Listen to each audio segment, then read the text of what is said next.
The eugenic and civilization value of birth control is becoming apparent to the enlightened and the intelligent. The campaign for birth control is not merely of eugenic value, but is practically identical in ideal with the final aim of eugenics. Margaret Sanger, 1921. In her autobiography, Margaret Sanger wrote about a speech she gave in 1926 at a Ku Klux Klan rally in Silver Lake, New Jersey. The Planned Parenthood founder bragged about the fact that afterward, she was invited by 12 other Klan chapters to speak at their events. At about the same time the American Birth Control League was changing its name to Planned Parenthood, a lot of books and reports began coming out that attempted to put a happy face on eugenics, and many of them were written by people that were associated with Planned Parenthood. The strategy here was obvious. Since the Nazis had turned eugenics into a four-letter word, the American eugenics movement decided it was time to lay low. So most of their writings during this time period downplayed the role of eugenics and couched their agenda in terms of helping the African American. Perhaps the best example of this is a 1,500-page book by eugenicist Gunnar Myrdal called An American Dilemma: The Negro Problem in Modern Democracy.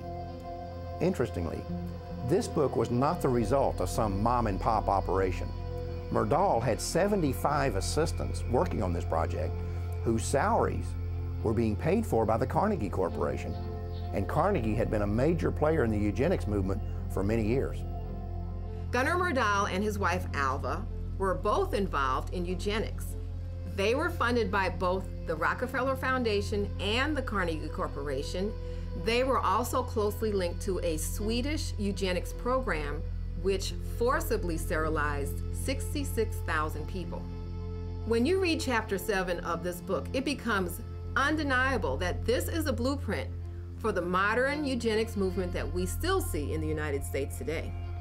The bottom line is that Gunnar Myrdal believed that not only could blacks not help themselves, he felt that nobody could help them, and the only solution in his eyes was to get rid of them.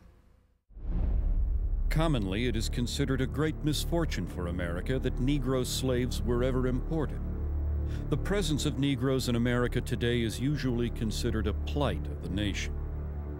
Chapter 7, page 167. All white Americans agree that if the Negro is to be eliminated, he must be eliminated slowly, so as not to hurt any living individual Negroes. Chapter 7, page 168.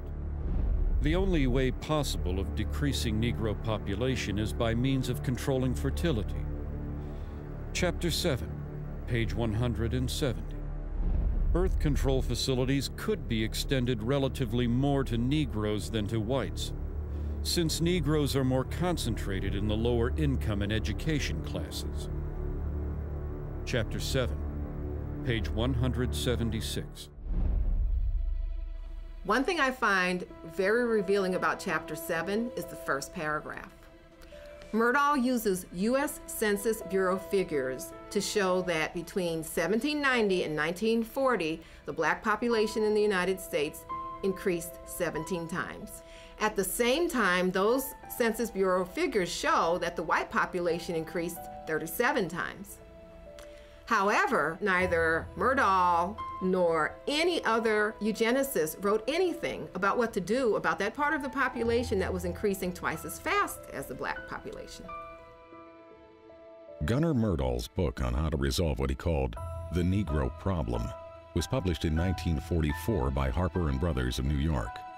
4 years earlier, the same company, which is today known as HarperCollins, had also published a book by one of the founding members of the American Eugenics Society. At the time that Harper and Brothers published these books, its president was a man named Cass Canfield, who would later become the national president of Planned Parenthood.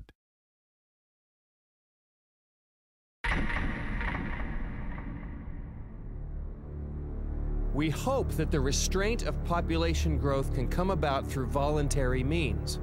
But if it does not, involuntary methods will be used. Dr. Donald Minkler, 1972. Donald Minkler was the president of the American Association of Planned Parenthood Physicians and a member of the board of directors of Planned Parenthood Federation of America.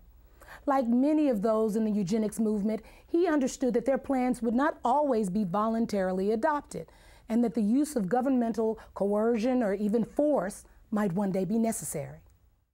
The idea of forced eugenics was not something that suddenly developed in the 1970s. In a 1929 speech, American eugenicist Samuel Holmes had proposed that mandatory birth control should be used as a tool to eliminate what he called the menace to the white race that had been created by increases in black population. His solution was to have a quota system in which the right to have a child would be controlled by the government and determined by race. At the time, Holmes was on the National Council of the American Birth Control League, which would later become known as Planned Parenthood. Then, in 1936, eugenicist Julian Huxley proposed that the genetically inferior classes could be made to have fewer children if they were denied easy access to welfare. Another part of this proposal was that medical care to these same people should be restricted in order to reduce the survival rates of the children they did have. He also called for the forced sterilization of anyone who was unemployed beyond a certain length of time.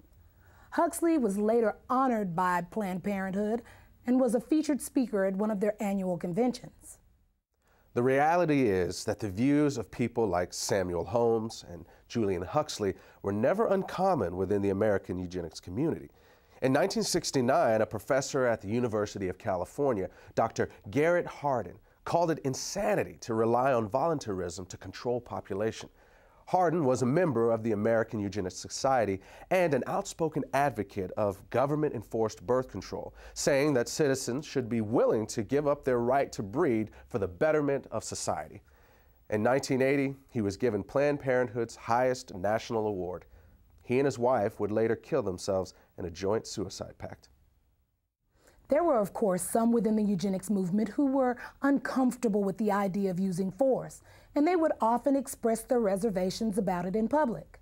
But when pressed, virtually none of them would rule it out, including Planned Parenthood founder Margaret Sanger.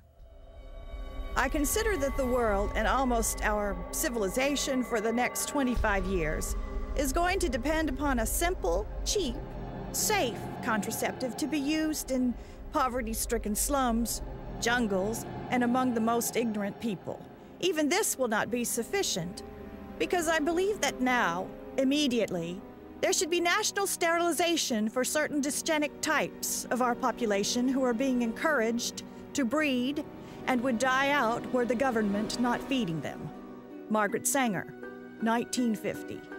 This was written by Sanger in a personal letter to Catherine Dexter McCormick. McCormick was an heir to the international harvester fortune and would later use part of her immense wealth to fund the development of the birth control pill. In 1966, an example of the coercive power of state eugenics laws was seen in Maryland when 3 young mothers applied for welfare benefits. All 3 were arrested for child neglect, even though the authorities never claimed to have any evidence of abuse or neglect. Instead, the women were held under a state law which stated that simply being unmarried and pregnant was child neglect. The judge in this case warned the women that if they ever became pregnant again, the state would take custody of all their children. Officials in Prince George's County, where the arrest took place, stated that